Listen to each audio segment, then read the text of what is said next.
আউযুবিল্লাহি মিনাশ শাইতানির রাজিম বিসমিল্লাহির রহমানির রহিম। আম, ধরুন কেউ হঠাৎ করে জীবনের সবচেয়ে বড় সুসংবাদটি পেল। হুম হতে পারে সেটা খুব বড় কোনো অর্জন। এক্স্যাক্টলি।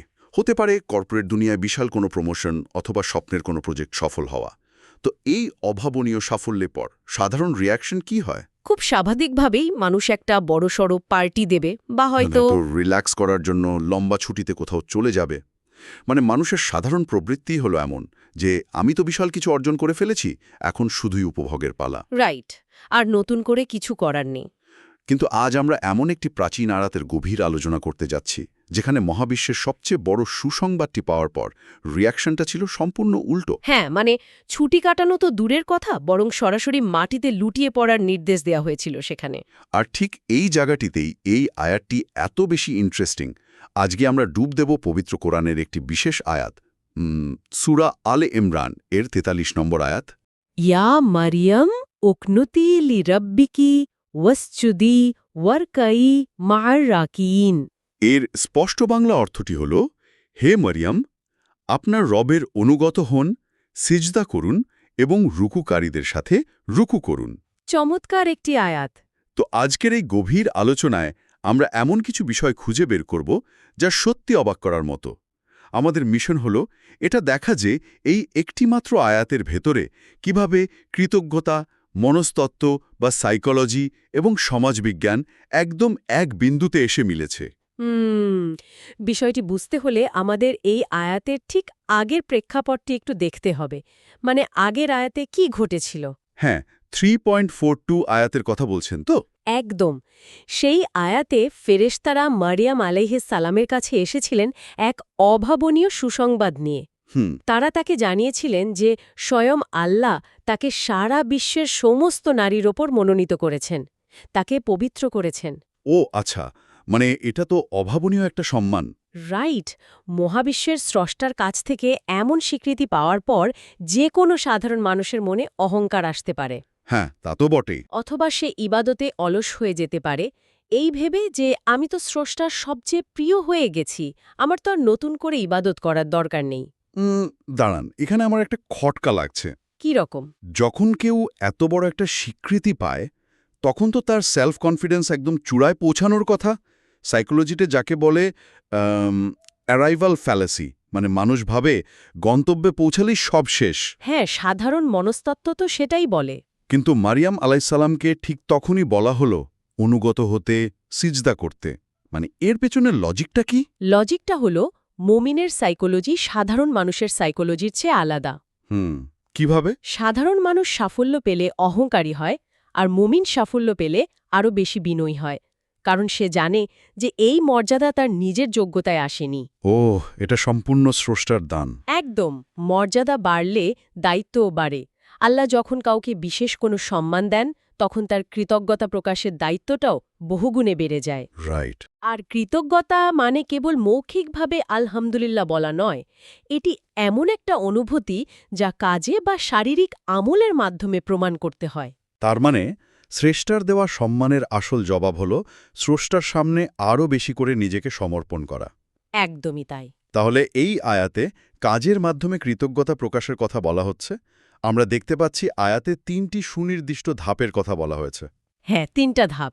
শুরুতেই বলা হয়েছে আপনার রবের অনুগত হন বা উকুনুতিলি রব্বিকে। এই যে কুনুত শব্দটি ব্যবহার করা হলো, এর আসলে কি? এটা কি কেবলই রোবটের মতো শারীরিকভাবে দাঁড়িয়ে থাকা? একদমই না। আরবির এই কুনুত শব্দটি ভীষণ গভীর। এর অর্থ কেবল হাত বেঁধে যান্ত্রিকভাবে দাঁড়িয়ে থাকা নয়। তাহলে এর কি? কুনুত মানে হল স্থিরতা, নীরবতা এবং গভীর ভক্তি নিয়ে দীর্ঘক্ষণ আল্লাহর সামনে দাঁড়িয়ে থাকা। এটা এমন একটা অবস্থা যেখানে বাইরের পৃথিবীর সমস্ত কোলাহল থেমে যায়। বিশেষ করে আজকের এই ডোপামিন অ্যাডিক্টেড, নোটিফিকেশনে ভরা যুগে আমরা তো এক মুহূর্ত স্থির থাকতে পারি না। তিক সমর্পণ। শরীর তো দাঁড়িয়ে থাকেই, তার সাথে মানুষের মন, তার চেতনা, তার পুরো অস্তিত্ব যেন স্রষ্টার সামনে স্থির হয়ে যায়। কিন্তু এই যে সবসময় সমর্পিত থাকার কথা বলা হচ্ছে, এর একটা নেতিবাচক দিক থাকতে পারে না?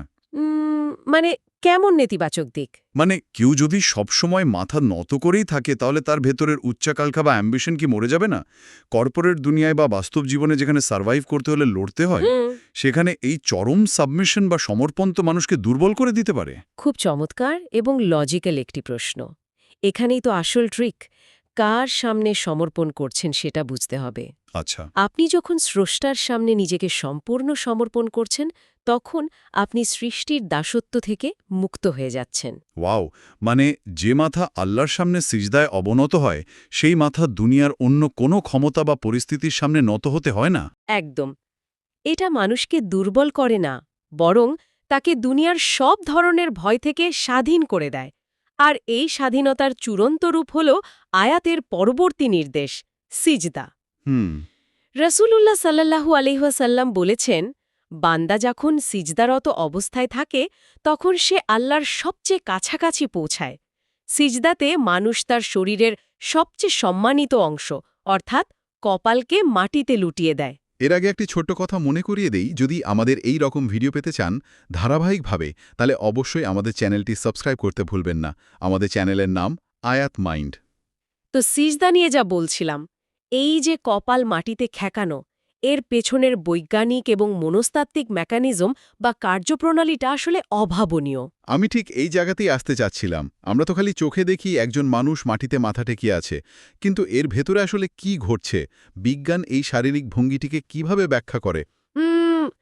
সাইকোলজিতে মানুষের ইগো কমানোর জন্য গ্রাউন্ডিং টেকনিক ব্যবহার করা হয়। শুনেছি বিষয়টা। কিন্তু সিজদা কিভাবে কাজ করে তার মেকানিজমটা যদি দেখেন, আমাদের মস্তিষ্কের সামনের অংশ, যাকে বলা হয় ফ্রন্টাল লোব, এটি মূলত আমাদের আত্মপরিচয়, অহংকার এবং সিদ্ধান্ত নেওয়ার ক্ষমতা নিয়ন্ত্রণ করে। ওকে। যখন আমরা দাঁড়িয়ে থাকি তখন আমাদের হৃৎপিণ্ডকে মস্তিষ্কে রক্ত পাঠাতে মাধ্যাকর্ষণ শক্তির বিরুদ্ধে কাজ করতে হয়।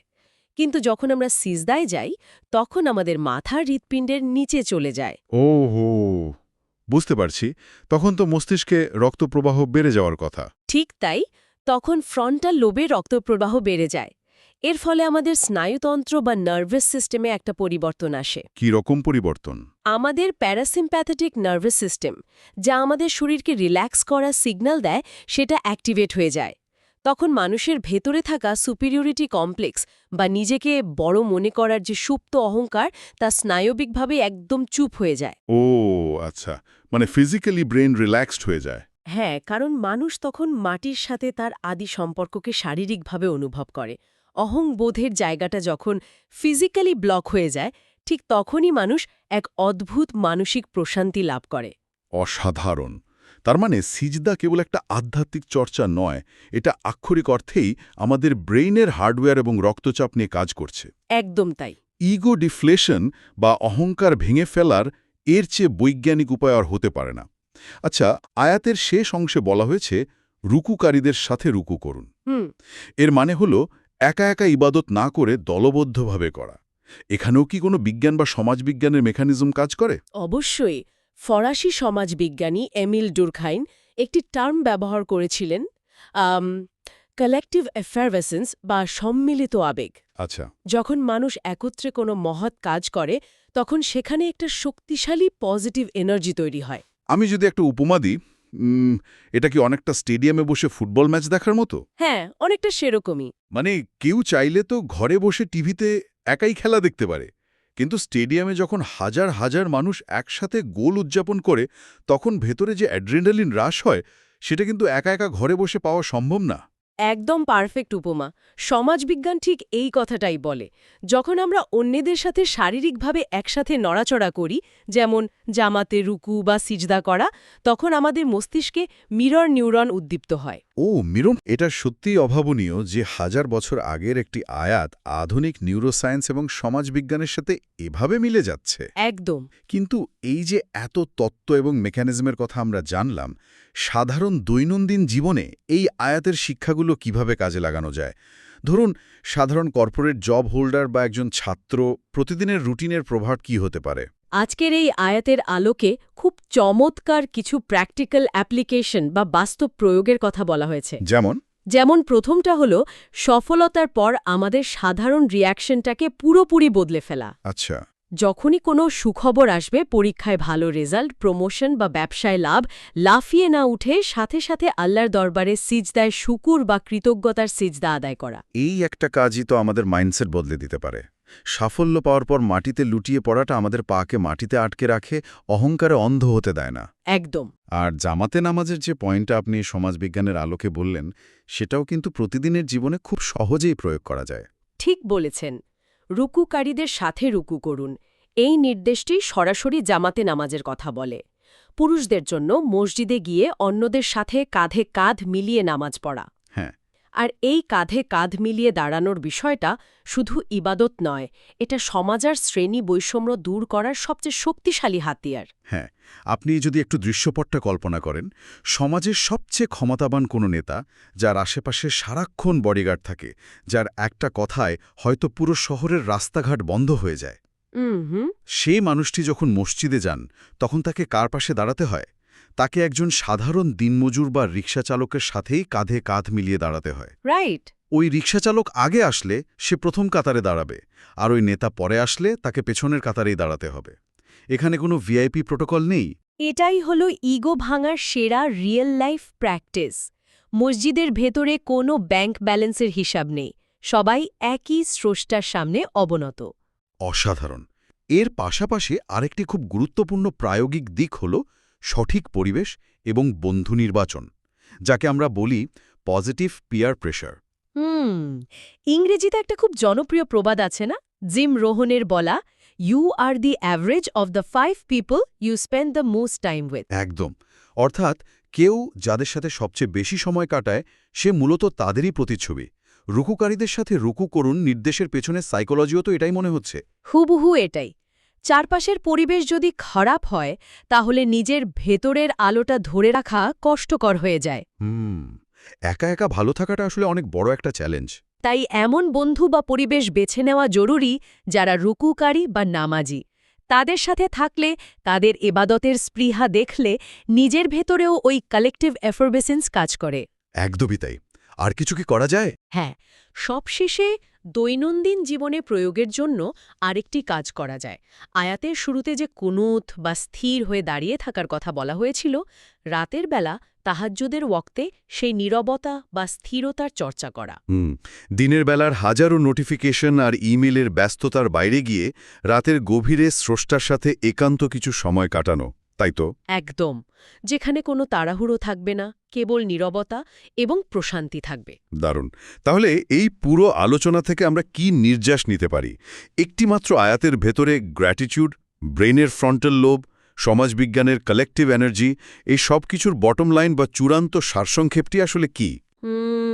এর সারকথাদি হল, মানুষ পৃথিবীতে যত বড়ই হোক না কেন, তার আসল সৌন্দর্য অহংকারে নয়, বরং রুকু এবং সিজদার বিনয়ে।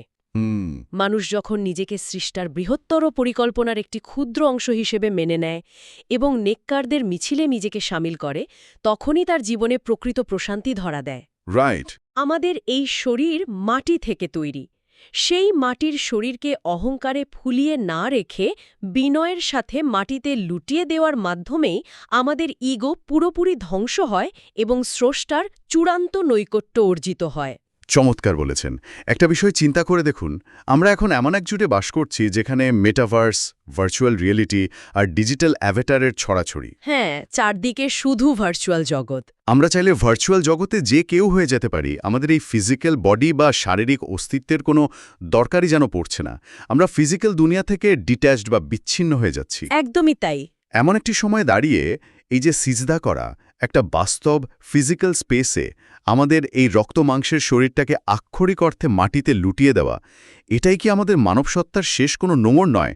ভার্চুয়াল দুনিয়ার এই কৃত্রিমতা থেকে বের হয়ে মাটির সাথে আমাদের ফিজিক্যাল কপালটা ঠেকানোই হয়তো আমাদেরকে ডিজিটাল শূন্যতায় হারিয়ে যাওয়ার হাত থেকে বাঁচাতে পারে। একবার ভেবে দেখবেন বিষয়টি।